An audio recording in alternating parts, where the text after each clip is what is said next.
नमस्कार विद्यार्थी मित्रांनो, द युनिक अकॅडमीच्या या युट्यूब चॅनलमध्ये आपल्या सर्वांचं सहर्ष स्वागत. मित्रांनो, राज्यसेवा पूर्व परीक्षा 2021 पार पडली. ही परीक्षा आणि या परीक्षेत विचारले गेलेले प्रश्न आणि तुम्ही त्या प्रश्नांची सोडवलेली उत्तरं याच्यानुसार तुम्ही आयोगाची आलेली पहिली की देखील तपासली. आणि एकूणच आता काय करायचं, म्हणजे येणाऱ्या परत पूर्व परीक्षेची तयारी करायची का मुख्य परीक्षेची तयारी करायची, अशा प्रकारची एक प्रकारे संभ्रमावस्था ही तुमच्या सर्वांच्याच मनामध्ये. बरेच विद्यार्थी येणारी मेन्स आणि येणारी प्रिलिम अशा दोन्ही परीक्षांची तयारी एकत्रितपणे कशी करता येईल याचा सगळेजण मिळून विचार करतायत. ज्यांचे मार्क्स चांगले आहेत ते विद्यार्थी मुख्य परीक्षेच्या तयारीला लागलेले आहेत आणि ज्यांचे मार्क्स हे अपेक्षेनुसार आलेले नाहीयेत त्यांनी पुन्हा एकदा पूर्व परीक्षेची तयारी करायला सुरुवात केलेली आहे. आणि मग या सगळ्याचा विचार करून द युनिक अकॅडमीच्या माध्यमातून युट्यूबच्या द्वारे आपण काही फ्री लेक्चर सिरीज आयोजित करत आहोत, ज्यातली आजची जी लेक्चर सिरीज आहे ती मानवी हक्क या विषयाचे. आणि या व्यतिरिक्त पूर्व परीक्षेचे देखील काही जे विषय आहेत त्या संदर्भातले देखील लेक्चर सिरीज आपल्याला पाहायला मिळतील, जे येणाऱ्या कालावधीमध्ये दर आठवड्याला युनिक अकॅडमीच्या या युट्यूब पेजच्या माध्यमातून तुम्हाला पाहता येतील. ज्याच्यामध्ये मानवी हक्क आणि मानव संसाधन विकास अशा दोन विषयांनी मिळून बनलेला पेपर तिसरा, जो राज्यसेवा मुख्य परीक्षेचा एक महत्वाचा पेपर आहे. आणि गेल्या काही वर्षांचा इतिहास जर आपण बघितला तर मॅक्सिमम विद्यार्थी ज्यांचे मुख्य परीक्षेमधले मार्क्स कमी आले किंवा ज्यांना मुलाखतीसाठी पात्र होता नाही आलं, किंवा जे विद्यार्थी मुलाखतीसाठी पात्र झाले पण मुख्य परीक्षेतल्या मार्कांमुळे त्यांचं ऍक्च्युअल फायनल सिलेक्शन नाही झालं, अशा बहुतांश विद्यार्थ्यांच्या बाबतीत पेपर 3 हा पेपर की ज्याच्यामध्ये कमी पडलेले मार्क्स हे त्याचं कारण होतं. तसं बघायला गेलं तर वास्तविक पाहता पेपर तिसरा हा एक प्रकारे स्कोरिंग पोटेन्शियल असलेला पेपर आहे. म्हणजे सरकारच्या वेगवेगळ्या प्रकारच्या योजना, वेगवेगळ्या प्रकारची धोरणं, वेगवेगळ्या प्रकारच्या कार्यक्रमांचा अभ्यास आपण पेपर 3 मध्ये HRD आणि HR या दोन विषयांमध्ये मिळून करतो. दुसऱ्या बाजूला मानवी हक्कांच्या संदर्भातले भारतीय किंवा ज्याला आपण म्हणू राष्ट्रीय आणि आंतरराष्ट्रीय स्वरूपाच्या मुद्द्यांची चर्चा देखील मानवी हक्क या पेपरमध्ये आपल्याला करता येते. आणि मानव संसाधन विकास या पेपरमध्ये वेगवेगळ्या प्रकारे रिसोर्स डेव्हलपमेंटच्या संदर्भातल्या बाबी, स्किल डेव्हलपमेंटच्या संदर्भातल्या बाबी, अशा अनेक पैलूंची चर्चा जी सध्याच्या करंट सिनारिओनुसार आहे ते आपल्याला करता येते. बट तरी देखील या विषयाकडे होणारं दुर्लक्ष आणि यामुळं परीक्षेमध्ये कमी पडणारे मार्क्स हे अनेक विद्यार्थ्यांच्या कमी मार्क्स येणाऱ्या कारणांमध्ये आपल्याला पाहता आलेलं आहे. आणि मग या सगळ्याचा विचार करून मी आणि माझे सहकारी अमोल घोडके सर आम्ही दोघांनी मिळून एक वेबिनार सिरीज आयोजित करायचं ठरवलं किंवा एक फ्री लेक्चर सिरीज आयोजित करायचं ठरवलं की ज्याच्यामध्ये पेपर तिसरा जो आहे त्या पेपर 3 मध्ये मानव संसाधन विकास या विषयाची चर्चा अमोल घोडके सर करतील आणि मानवी हक्क या विषयाची चर्चा मी हर्षल लवंगारे तुम्हाला या वेबसिरीजच्या माध्यमातून करून देणार आहे. आणि या व्यतिरिक्त पूर्व परीक्षेचा जर विचार केला तर पूर्व परीक्षेच्या दृष्टिकोनातनं बायोलॉजी या विषयाची लेक्चर सिरीज देखील लवकरच आपण या पेजच्या माध्यमातून घेऊन येतो. या संपूर्ण लेक्चर सिरीजमध्ये या विषयाचा अभ्यास कशा पद्धतीने करायचा, प्रश्न कशा पद्धतीने विचारले जातात, संदर्भ ग्रंथांचा वापर कशा पद्धतीने करायचा, याही पैलूंची चर्चा ही आपण यामध्ये करणार आहोत. मानवी हक्कांचा जर विचार केला किंवा मानवी हक्क या विषयाचा विचार जर केला तर खरं तर पेपर तिसरा जो आहे, जो मानव संसाधन विकास आणि मानवी हक्क या दोन विषयांनी मिळून बनलेला आहे, हा पेपर तिसरा किंवा एकूणच मुख्य परीक्षेचा अभ्यासक्रम 2012 मध्ये आला. आणि 2012 मध्ये जीएसचे 4 पेपर्स इंट्रोड्यूस करण्यात आले, ज्यामध्ये GS paper 1, GS paper 2, GS paper 3 आणि जीएस पेपर 4 असे हे 4 विषय होते. आणि या 4 विषयांपैकी जीएस पेपर तिसरा जो आहे, जो तिसरा पेपर हा प्रामुख्यानं HRD आणि HR या दोन विषयांनी मिळून बनलाय. त्यातल्या प्रत्येक पेपरला 150 मार्क्स किंवा 150 मार्कांनी हे जीएसचे पेपर्स बनलेले आहेत. आणि मग पेपर 3 मध्ये HRD आणि HR या विषयांचा जर विचार केला तर ज्या वर्षी हा सिलेबस आला 2012 मध्ये, आणि खरं तर 2020 मध्ये या सिलेबसमध्ये काही ऍडिशन्स देखील केल्या गेल्या. कारण 2012 ते 2020 हा जो 8 वर्षांचा कालखंड आहे, या 8 वर्षांच्या कालखंडामध्ये वेगवेगळ्या प्रकारचे बदल हे शासकीय धोरणांमध्ये असतील, योजनांमध्ये असतील, तरतुदींमध्ये असतील, घटनात्मक दुरुस्त्यांमध्ये असतील, या सगळ्यांचा विद्यार्थ्यांना अभ्यास करता यावा या हेतूनं काही ऍडिशन सिलेबसमध्ये करण्यात आले. सो 2012 किंवा 2020चा ऍडिशन झालेला सिलेबस असो, या दोन विषयांचा जर विचार केला तर पहिल्यापासूनच एक संभ्रम राहिलेला आहे की HRD वरती जास्त प्रश्न येतील का HR वरती जास्त प्रश्न येतील. आणि मी किंवा अमोल घोडके सर आमचं दोघांचे या विषयावरती एक मत आहे की अगदी पहिल्या वर्षापासून की या दोन्ही विषयांवरती समसमान प्रश्न येतील. GS पेपर 3 मधला HRDचा जर विचार केला तर HRD मध्ये टोटल 5 टॉपिक्स आहेत, ज्याच्यामध्ये लोकसंख्या, शिक्षण, व्यावसायिक शिक्षण, आरोग्य आणि ग्रामीण विकास असे ते 5 टॉपिक्स आहेत. आणि त्याच्या दुसऱ्या बाजूला HRचा जर विचार केला, मानवी हक्कांचा जर विचार केला तर मानवी हक्क या विषयामध्ये टोटल 13 टॉपिक्सचा समावेश आहे. टोटल 13 टॉपिक्स आहेत, ज्याच्यामध्ये सगळ्यात पहिला टॉपिक आहे तो म्हणजे UDHR 1948, universal declaration of human rights, मानवी हक्कांचा वैश्विक जाहीरनामा, जो 10 डिसेंबर 1948ला एलिनॉर रूझवेल्ट यांच्या पुढाकारानं आणि संयुक्त राष्ट्र संघटनेच्या मदतीनं स्वीकारण्यात आला. आणि म्हणून दरवर्षी 10 डिसेंबर हा दिवस जागतिक मानवी हक्क दिन म्हणून साजरा केला जातो. सो पहिला टॉपिक आपल्या सिलेबसमध्ये तो म्हणजे UDHR 1948. आणि मग मानवी हक्कांचा वैश्विक जाहीरनामा आल्यानंतर जगभरामध्ये मानवी हक्कांची संकल्पना ही कशा पद्धतीनं युनिव्हर्सल बनली, कशा पद्धतीनं सर्वत्र मानवी हक्क समान स्वरूपात स्वीकारायला सुरुवात झाली, या सगळ्या पैलूंची चर्चा. या व्यतिरिक्त भारतामध्ये मानवी हक्कांची चळवळ किंवा मानवी हक्कांचं संवर्धन करण्यासाठी कोणकोणत्या प्रकारच्या यंत्रणा आहेत, भारतातले मानवी हक्कांच्या उल्लंघनाच्या संदर्भातले मुद्दे कोणकोणत्या स्वरूपाचे आहेत, अशा विविध पैलूंची चर्चा पहिल्या टॉपिकमध्ये होते.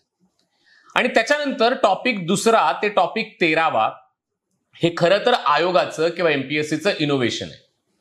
आणि इनोव्हेशन मी का म्हटलं, कारण ज्या विषयांचा अंतर्भाव याच्यामध्ये करण्यात आलेला आहे ते सगळे विषय भविष्यात एक अधिकारी झाल्यानंतर, एक लोकसेवक म्हणून तुमची नियुक्ती झाल्यानंतर तुम्हाला त्या विषयांना हाताळायचं, ज्यामध्ये बाल कल्याण असेल, महिला कल्याण असेल, सामाजिकदृष्ट्या वंचित वर्गाचा विकास असेल, ज्यामध्ये अनुसूचित जाती, अनुसूचित जमाती, इतर मागासवर्ग, त्याच्याबरोबरच युवकांचा विकास असेल, वयोवृद्ध व्यक्तींचं कल्याण असेल, दिव्यांग व्यक्तींचं कल्याण असेल, कामगारांचं कल्याण असेल, ग्राहक संरक्षण असेल, आपत्ती व्यवस्थापन असेल. कारण आज तुम्हाला हे माहिती आहे की ज्यावेळी आपण कोविड सारखी आपत्ती फेस करतोय त्यावेळी त्या व्यवस्थापनामध्ये जिल्हा स्तरावरची जबाबदारी ही एका जिल्हाधिकाऱ्याची असते. बिकॉज डिस्ट्रिक्ट डिझास्टर मॅनेजमेंट अथॉरिटीचा जिल्हाधिकारी हा प्रमुख असतो. जसा स्टेट डिझास्टर मॅनेजमेंट अथॉरिटीचा प्रमुख हा चीफ मिनिस्टर आहेत किंवा मुख्यमंत्री आहेत, आणि जसं राष्ट्रीय आपत्ती व्यवस्थापन अधिसत्ता किंवा नॅशनल डिझास्टर मॅनेजमेंट अथॉरिटीचे अध्यक्ष हे देशाचे पंतप्रधान असतात. आणि मग आपत्ती व्यवस्थापनासारखा टॉपिक असेल, भारतामधल्या प्रादेशिक स्तरावरच्या किंवा राष्ट्रीय स्तरावरच्या किंवा आंतरराष्ट्रीय स्तरावरच्या विविध प्रकारच्या मानवी हक्कांचं संवर्धन करण्यासाठी अस्तित्वात असलेल्या वेगवेगळ्या प्रकारच्या संस्था, संघटना असतील आणि मूल्य, नीतितत्वे यासारखे भाग असतील. एकूण असे जे 2 पासून ते 13 टॉपिक पर्यंत जे विषय समाविष्ट करण्यात आलेले आहेत, जे घटक समाविष्ट करण्यात आलेले आहेत, ते मित्रांनो एक अधिकारी म्हणून भविष्यात तुम्हाला या सगळ्या गोष्टींची जबाबदारी पेलायची आहे. आणि हे MPSCनं केलेलं इनोव्हेशन आहे. म्हणजे मानवी हक्कांचा सिलेबस जिथं कुठे विद्यापीठांमध्ये आहे, मग तो डिप्लोमा कोर्सेससाठी असेल किंवा अन्य कोर्सेससाठी असेल, तिथं आपल्या सिलेबसमधला फक्त पहिला टॉपिक मॅच होतो. पण बाकीचे उर्वरित टॉपिक आपल्या सिलेबसमधले हे वेगळ्या पद्धतीनं आयोगाने डिझाईन केलेले आहेत. आणि मग ही सगळी तयारी करत असताना किंवा हा सगळा अभ्यास करत असताना HR मध्ये 13 टॉपिक्स आहेत आणि HRD मध्ये 5 टॉपिक्स आहेत. आणि मग आपला समज असा होतो की HR वरती जास्त प्रश्न येतील. बरं, दुसऱ्या बाजूला जर आपण बघितलं तर HRD मध्ये टॉपिक जरी 5च असले तरी त्याचे सब टॉपिक्स नंबर ऑफ आहेत, म्हणजे सब टॉपिक संख्येने जास्त आहेत. आणि ते सगळे सब टॉपिक्स हे एकमेकांवरती डिपेंडंट नसलेले आहेत, ते इंडिपेंडंट आहेत, स्वतंत्र आहेत. मात्र दुसऱ्या बाजूला HRचा जर विचार केला तर HR मधले सब टॉपिक्स हे एकमेकांवरती रिलेट होणार आहेत, म्हणजे ते डिपेंडंट आहेत. म्हणजे एखाद्या टॉपिकचा आपण अभ्यास जर एखाद्या प्रकरणामध्ये केला तर त्याचं रिपिटेशन्स आपल्याला टाळता येऊ शकतात. ते कसं आपण टाळू शकतो हे येणाऱ्या सगळ्या सिरीजमध्ये ज्यावेळी वेगवेगळ्या टॉपिक्सची चर्चा आपण करू त्यावेळी तुमच्या लक्षात येऊन जाईल. दुसऱ्या बाजूला या विषयाचा विचार जर केला तर एकूणच विद्यार्थ्यांचं या विषयाकडे दुर्लक्ष होतं. आणि ज्याची सुरुवात करत असताना मी म्हटलं की गेल्या काही वर्षांपासून ज्या विद्यार्थ्यांचे मार्क्स कमी आले ते याच विषयामध्ये आले. याच्याकडे दुर्लक्ष होण्याचं एक महत्वाचं कारण हे आहे की विद्यार्थी असा विचार करतात की हा विषय जर पूर्व परीक्षेमध्ये नाहीये तर मी आत्ताच तयारी का करू. म्हणजे जनरली आपला एक ऍटिट्यूड काय असतो की प्रीची प्रिपरेशन फक्त करत राहायची. आणि मग विद्यार्थ्यांना असं दिसतं की पूर्व परीक्षेमध्ये जर समजा HR HRD नाहीये तर मग आता तयारी कशाला करायची. नंबर 1. आता पहिली गोष्ट एक लक्षात घ्या की जे विद्यार्थी असा विचार करतात की हा विषय पूर्व परीक्षेमध्ये नाहीये, त्यांनी कदाचित पूर्व परीक्षेचा सिलेबस नीटपणे समजून घेतलेला नाहीये. कारण पूर्व परीक्षेचा सिलेबस त्याच्यातला जो 5वा पॉइंट आहे की इकॉनॉमिक अँड सोशल डेव्हलपमेंट, ज्याच्यामध्ये काही सब टॉपिक्स आहेत, उपघटक आहेत, ज्यामध्ये inclusion, demographics, poverty, social sector initiative अशा काही मुद्द्यांचा समावेश त्याच्यामध्ये केलेला आहे. मित्रांनो लक्षात घ्या की HRD मधला पहिला टॉपिक आहे डेमोग्राफिक्स, म्हणजेच लोकसंख्या किंवा लोकसंख्याशास्त्र, आणि त्याचा अभ्यास आपण करतो. सर्वसमावेशकता किंवा इन्क्लुजन किंवा दारिद्र्य या सगळ्या मुद्द्यांची चर्चा ही आपली HR आणि HRD या दोन्ही ठिकाणी होते. कारण मानवी हक्कांचं उल्लंघन होण्याची जी कारण आहे त्यातलं एक कारण आहे ते म्हणजे दारिद्र्य. HRD मध्ये आपल्याला millennium development goals, sustainable development goals या स्वरूपाच्या इंडायसेसचा अभ्यास करावा लागतो, आणि जे आपल्याला त्या ठिकाणी इन्क्लुजन मध्ये दिसतं. आणि सोशल सेक्टर इनिशिएटिव्ह म्हणजे काय, तर सोशल सेक्टर इनिशिएटिव्ह म्हणजे सामाजिक विकास धोरणे किंवा सामाजिक सेवा धोरणे. गव्हर्नमेंट ऑफ इंडिया और स्टेट गव्हर्नमेंट्स वेगवेगळ्या प्रकारच्या ज्या स्कीम्स राबवतं, वेगवेगळ्या प्रकारची जी धोरणं राबवतं, या सगळ्याचा अभ्यास आपल्याला सोशल सेक्टर इनिशिएटिव्ह मध्ये करावा लागतो. म्हणजे जे विद्यार्थी असा विचार करतात की HRD प्रीला नाहीये तर मी आता तयारी का करू, तर त्यांच्यासाठी पहिली गोष्ट एक आहे की हा विषय पूर्व परीक्षेला पण आहे, त्यामुळे त्याची तयारी करायला विसरू नका. आणि नंबर 2, मला दुसरा प्रश्न सगळ्यांना विचारायचा आहे की आपण कधी ना कधी मेन्स देणार आहे ना, का आपण असं ठरवलंय की नाही मी फक्त पूर्व परीक्षाच देणार आहे. आणि मग जर कधीतरी मला मेन्स द्यायची असेल तर कधीतरी मला या विषयांचा अभ्यास पण करावा लागेल, आणि मग तो आत्तापासूनच का नाही. याचं कारण असं आहे की पूर्व परीक्षा पास झाल्यानंतर तुम्हाला जे मुख्य परीक्षेचे विषय असतात त्याचा आवाका असतो तो ऑलरेडी वाढलेला असतो, आणि अशा वेळी हा विषय जर पहिल्यापासून तुम्ही करणार असाल तर तो वेळ जास्त घेतो. ते न होण्यासाठी आधीपासूनच जर त्याचे 1-2 रीडिंग्स केलेले असतील, अभ्यास सुरू केलेला असेल, तर तुम्हाला कमीत कमी वेळामध्ये हा विषय संपवता येऊ शकतो. आणि दुसरी महत्वाची गोष्ट की एक साधी गोष्ट आहे की HRD अवघड वाटण्याचं कारण साधं आहे, कारण हा विषय आपल्याला आजपर्यंतच्या करिक्युलम मध्ये नव्हता.